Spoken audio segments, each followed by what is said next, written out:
শুনে রাখো, তুমি কারো কপি নও, তুমি একটা অরিজিনাল সৃষ্টি।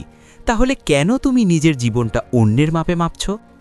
তুমি যখন অন্যের সাথে নিজেকে তুলনা করো, তখন তুমি নিজের শক্তিকে ছোট করো। কারো সাফল্য দেখে হিংসা করলে তুমি দুর্বল হবে, কিন্তু সেটা দেখে অনুপ্রাণিত হলে তুমি অপ্রতিরোধ্য হবে। মনে রাখো, তোমার পথ আলাদা, তোমার গতি আলাদা, তোমার যুদ্ধ আলাদা। কারো 5 বছরে যা হয়েছে তোমার 10 বছরে হতে পারে। তাতে সমস্যা কোথায়? গুরুত্বপূর্ণ হলো তুমি থামছ কিনা। আজ থেকে একটা সিদ্ধান্ত নাও, গতকালের তোমার থেকে আজ একটু ভালো হবে।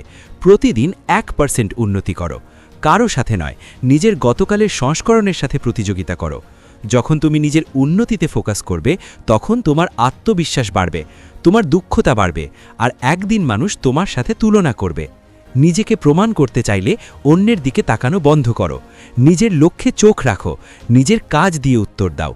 তুমি অন্য কারোর মতো হওয়ার জন্য জন্মাওনি, তুমি জন্মেছ নিজের সেরা সংস্করণ হওয়ার জন্য। এটাই লিমিট ব্রেক বাংলা। এখানে আমরা সীমা ভাঙি, অজুহাত না। আর যদি তুমি নিজের উন্নতির যাত্রায় সত্যিই সিরিয়াস হও, তাহলে এখনই সাবস্ক্রাইব করো লিমিট ব্রেক বাংলা চ্যানেলটি। কারণ তোমার ভেতরের শক্তিকে জাগিয়ে তোলার সময় এখনই।